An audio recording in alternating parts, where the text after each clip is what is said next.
Test 1, Section 1. A woman wants to find out about a paragliding course. Listen to the conversation between the woman and the man and answer the questions. First, you have some time to look at questions 1 to 7.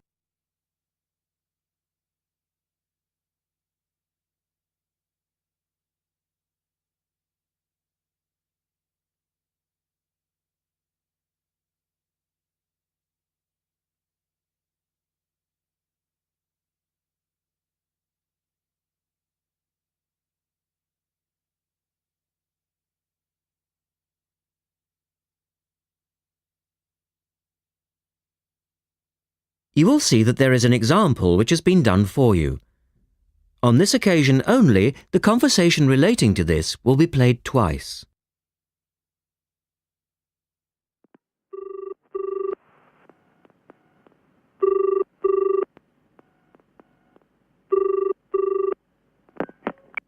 Hello, Paragliders Paradise. How can I help you? Oh, hi. I'm interested in doing a course in paragliding. Which course are you interested in? Well, I'm not sure. What's available? Well, we've got the introductory course which lasts for 2 days. Okay. Or there's the 4-day beginner's course, which is what most people do first. I'd tend to recommend that one. And there's also the elementary pilot course, which takes 5 to 6 days depending on conditions. We might try the beginner's course. The woman says they would like to try the beginner's course. So the answer is B, the 4-day beginner's course. Now we shall begin. You should answer the questions as you listen because you will not hear the recording a second time. Listen carefully and answer questions 1 to 7.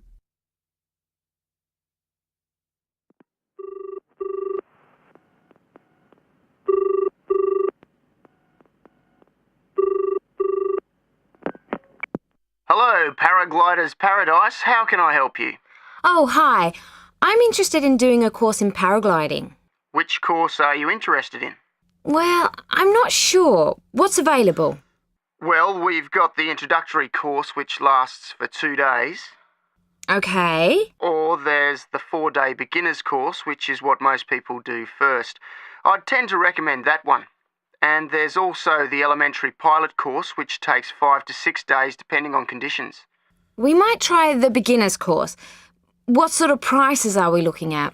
The introductory is $190. The beginner's course, which is probably what you'd be looking at, is $320. No, sorry, $330. It's just gone up. And the pilot course is $430. Right. And you also have to become a member of our club so that you're insured. That'll cost you $12 a day. Everyone has to take out insurance, you see.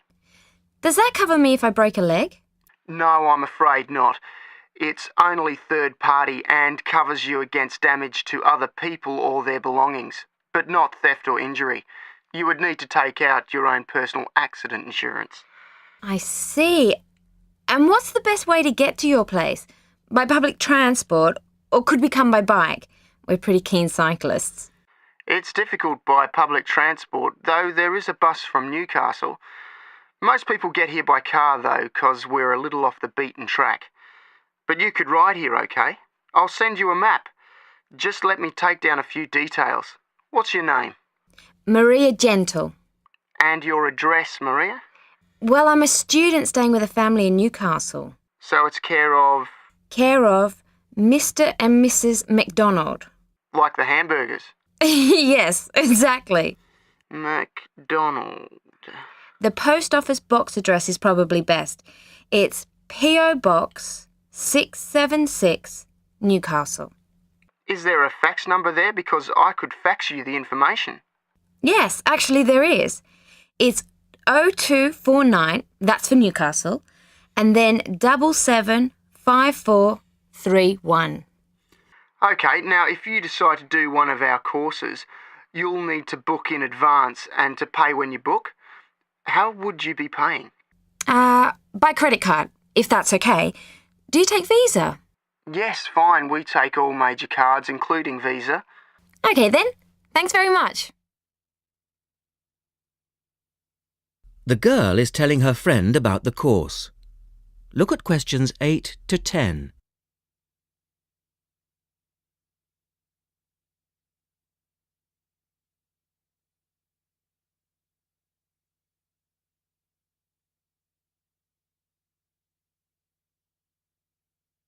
Now listen to their conversation and answer questions 8 to 10.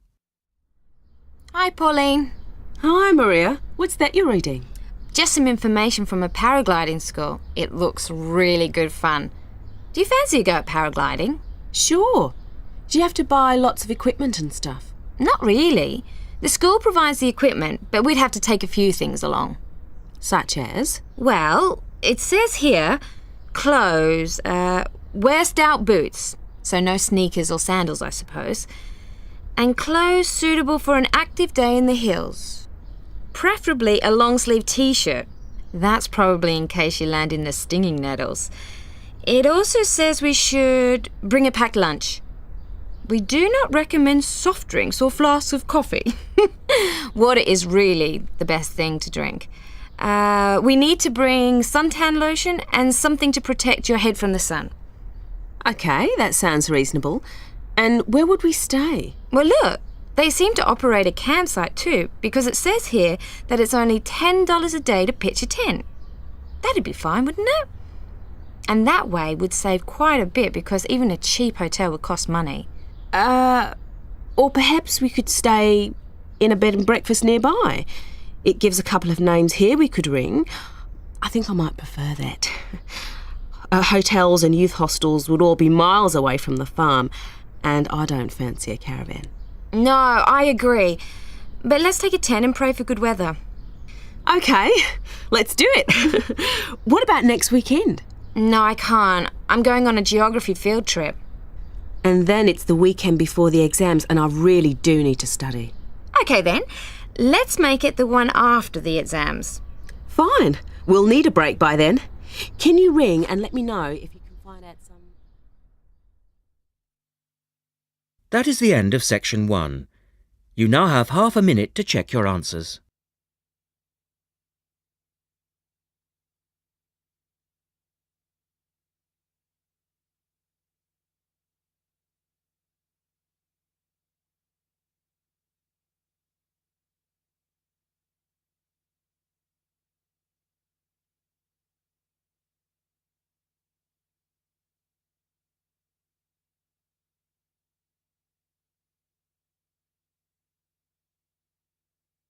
Now turn to section 2 on page 32.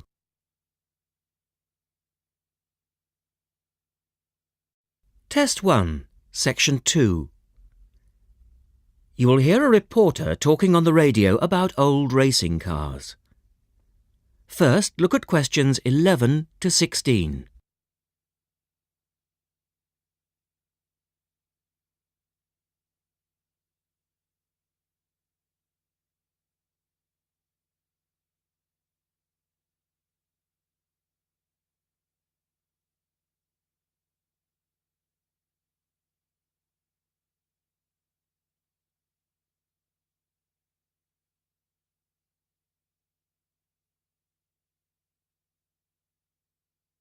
As you listen to the first part of the talk, answer questions 11 to 16. The Goodwood Museum is currently celebrating some of the most extravagant types of car design in its Festival of Speed. Here's our reporter, Vincent Freed, who's on site to tell us about some of the cars on display. Well, here I am, standing in front of one of the most prestigious cars ever built, the Duesenberg. A fantastically expensive, luxurious car built in the early part of the 20th century and bearing all the glamorous qualities of the Jazz Age. How many were there? Well, only 473 Duesenberg J-types were ever built, and the model here is one of the rarest. Each had a short 125-inch chassis or framework, and the body was always in the form of an open two-seater. The technology behind the car's 6.9-litre engine was extraordinary. It featured capsules of mercury in the engines to absorb vibration and provide an incredibly smooth ride. In fact, these cars offered unparalleled performance. In an age when 160 kilometers per hour was considered very fast, the Duesenberg promised a top speed of 180 kilometers per hour and could do 140 kilometers per hour in second gear. Duesenberg, who designed the car, sold it as a frame and engine. This was typical of the age again, and many prestige manufacturers such as Rolls-Royce did exactly the same. Owners able to afford the hefty $9,000 price tag for the basic car would then commission a coachwork company to build a body tailored to their own individual requirements.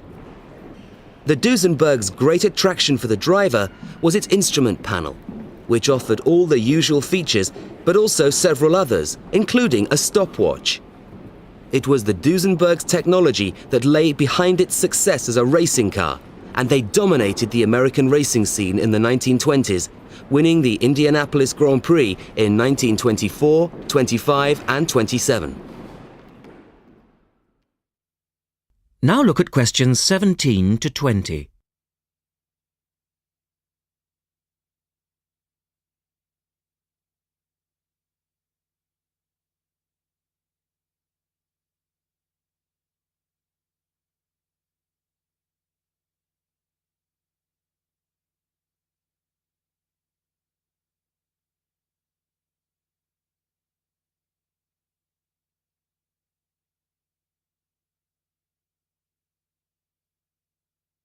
As the talk continues, answer questions 17 to 20. On to another celebrity, the 1922 Leia Helica. Only 30 of these French propeller cars were built, and the model here at Goodwood, which was the fourth to be made, is thought to be the only surviving example still capable of running. The brains behind this car was Marcel Leia, who was an aviation pioneer first and foremost, and the influence of flying is quite apparent in the car. The Leia very strongly resembles a light aircraft with its front propeller, but in this case, it's minus any wings, of course. It's quite odd to think that this car was whirring through France just as the Duesenberg was blasting down roads at 160 kilometers per hour across the Atlantic. The Leias were used regularly in France in the 1920s, and were even produced in saloon and van form, as well as two-seater. The Leia matched its propeller drive with its equally bizarre steering, which used the rear rather than the front wheels. But despite looking rather frail, it was a tough machine. In fact, when troops tried to steal it during the Second World War, the car's baffling design was clearly beyond the would-be thieves, and it ended up being driven into a tree, breaking the propeller. And now for the Firebird. This extraordinary car was first... That is the end of section 2. You now have half a minute to check your answers.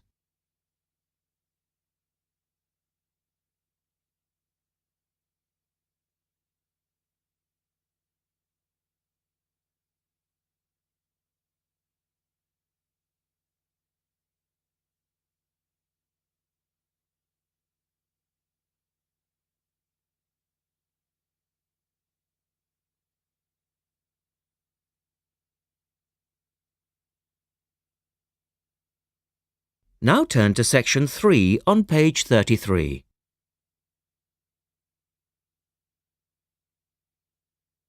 Test 1, section 3.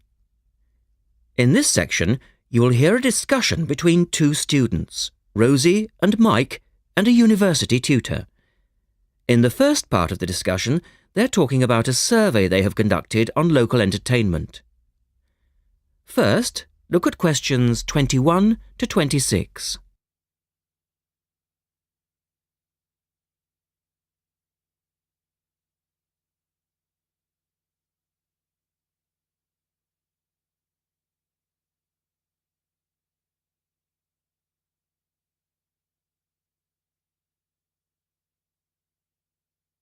Now listen to the first part of the discussion and answer questions 21 to 26.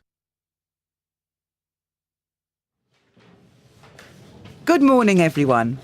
Well, I think we can start straight away by getting Rosie and Mike to do their presentation. Would you like to start, Rosie? Yes. Well, we've done a survey on local entertainment.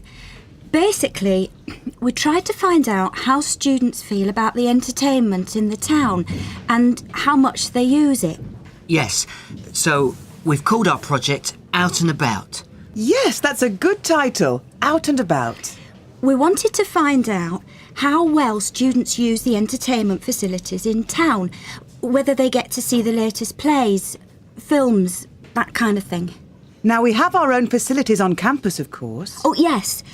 We deliberately omitted those as we really wanted to examine outside entertainment in the town as opposed to on the university campus. Actually, there were a lot of areas to choose from, but in the end, we limited ourselves to looking at 3 general categories: cinema, theatre and music. Right. OK, well, first of all, cinema. In the town, there are 3 main places where you can see films. There's the new multi-screen cinema complex, the old Park Cinema and a late-night Odeon. So, if you look at this chart, in terms of audience size, the multi-screen complex accounts for 75% of all cinema seats. The Park Cinema accounts for 20% of seats, and the late-night Odeon has just 5% of seats. As you probably know, the complex and the park show all the latest films, while the late-night cinema tends to show cult films. So, when we interviewed the students, we thought the complex would be the most popular choice of cinema. But surprisingly, it was the late-night Odeon. Yeah, and most students said that if they wanted to see a new film, they waited for it to show at the park, because the complex is more expensive and further out of town, so you have to pay more to get there as well. Yes, and that adds to the cost, of course, and detracts from the popularity, evidently. Well, next, we looked at theatres. The results here were interesting because, as you know, there's a theatre on campus which is popular, but there's also the Stage Theatre in town, which is very old and architecturally quite beautiful. And there's the large modern theatre, the Ashtop, that has recently been built. So you just looked at the 2 theatres in town? Yes, but the thing about the theatres is that there's a whole variety of seat prices. Also, the types of performance vary, so students tend to buy seats at both and like using both for different reasons. And if they want cheap seats at the Ashtop, they can just sit further from the front. What we did find that was very interesting is that there are periods during the year when students seem to go to the theatre and periods when they go to the cinema. And we really think that's to do with budget. If you look at this graph, you can see that there's a peak around November, December when they go to the theatre more, and then a period in April, May when neither is particularly popular. And then theatre viewing seems to trail off virtually, while the cinema becomes quite popular in June, July. I think you're probably right about your conclusions. In the second part of the discussion, Rosie and Mike talk about different music clubs. Look at questions 27 to 30 first.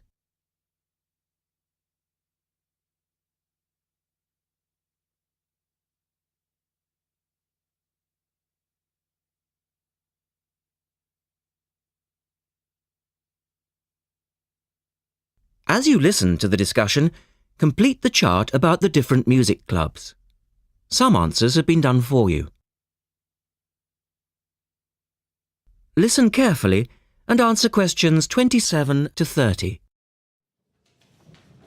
Well, lastly, we looked at music, and this time we were really investigating the sort of small music clubs that offer things like folk or specialise in local bands. So not musicals as such? That's right. We looked at 3 small music venues and we examined the quality of the entertainment and the venue and gave a ranking for these. A cross, meaning that the quality was poor, a tick, meaning it was okay, and 2 ticks for excellent. First of all, the Blues Club, which obviously specialises in blues music.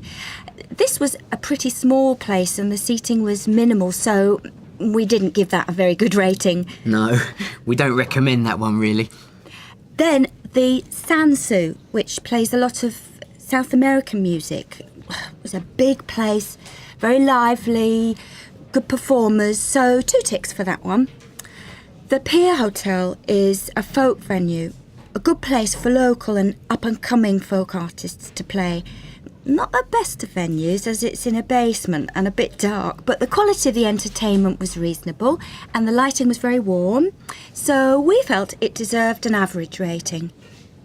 Now finally, there's the Bald Rock Cafe, which features big rock bands and is pretty popular with students, and we enjoyed ourselves there as well, so top marks for that one. And then, did you get any information from the students as to which of the clubs they preferred? That is the end of section 3. You now have half a minute to check your answers.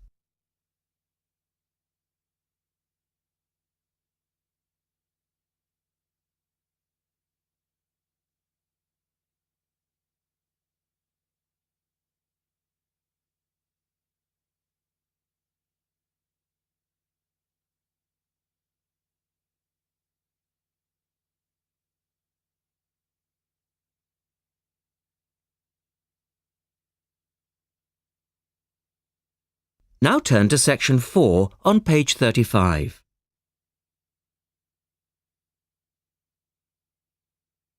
Test 1, section 4. You will hear a lecturer talking about dust storms. First, you have some time to look at questions 31 to 36.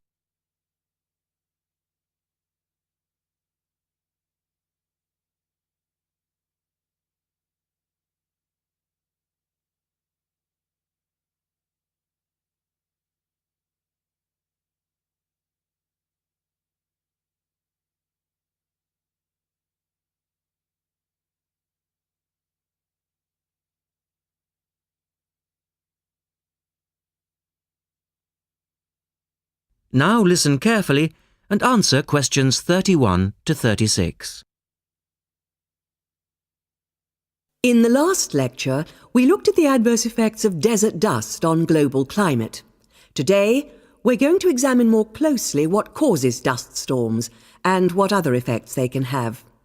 As you know, dust storms have always been a feature of desert climates, but what we want to focus on today is the extent to which human activity is causing them. And it's this trend that I want to look at, because it has wide-ranging implications.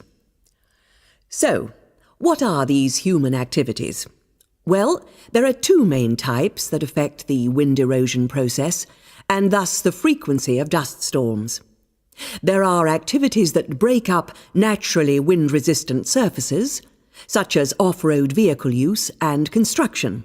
And there are those that remove protective vegetation cover from soils, for example, mainly farming and drainage. In many cases, the 2 effects occur simultaneously, which adds to the problem. Let's look at some real examples and see what I'm talking about. Perhaps the best-known example of agricultural impact on desert dust is the creation of the USA's Dust Bowl in the 1930s. The dramatic rise in the number of dust storms during the latter part of that decade was the result of farmers mismanaging their land. In fact, choking dust storms became so commonplace that the decade became known as the Dirty 30s. Researchers observed a similar but more prolonged increase in dustiness in West Africa between the 1960s and the 1980s, when the frequency of the storms rose to 80 a year, and the dust was so thick that visibility was reduced to 1,000 meters. This was a hazard to pilots and road users. In places like Arizona, the most dangerous dust clouds are those generated by dry thunderstorms. Here, this type of storm is so common that the problem inspired officials to develop an alert system to warn people of oncoming thunderstorms. When this dust is deposited, it causes all sorts of problems for machine operators. It can penetrate the smallest nooks and crannies and play havoc with the way things operate because most of the dust is made up of quartz, which is very hard. Another example. The concentration of dust originating from the Sahara has risen steadily since the mid-1960s. This increase in wind erosion has coincided with a prolonged drought, which has gripped the Sahara's southern fringe. Drought is commonly associated with an increase in dust-raising activity, but it's actually caused by low rainfall, which results in vegetation dying off. In the second part, the speaker talks about the drying up of the Aral Sea. Look at questions 37 to 40 and complete the flowchart. One of the foremost examples of modern human-induced environmental degradation is the drying up of the Aral Sea in Central Asia. Its ecological demise dates from the 1950s, when intensive irrigation began in the then Central Asian republics of the USSR. This produced a dramatic decline in the volume of water entering the sea from its two major tributaries. In 1960, the Aral Sea was the fourth largest lake in the world, but since that time it has lost 2/3 of its volume. Its surface area has halved, and its water level has dropped by more than 216 metres. A knock-on effect of this ecological disaster has been the release of significant new sources of wind-blown material as the water level has dropped. And the problems don't stop there. The salinity of the lake has increased so that it is now virtually the same as seawater. This means that the material that is blown from the dry bed of the Aral Sea is highly saline. Scientists believe it is adversely affecting crops around the sea because salts are toxic to plants. This shows that dust storms have numerous consequences beyond their effects on climate, both for the workings of environmental systems and for people living in drylands. That is the end of section 4. You now have half a minute to check your answers.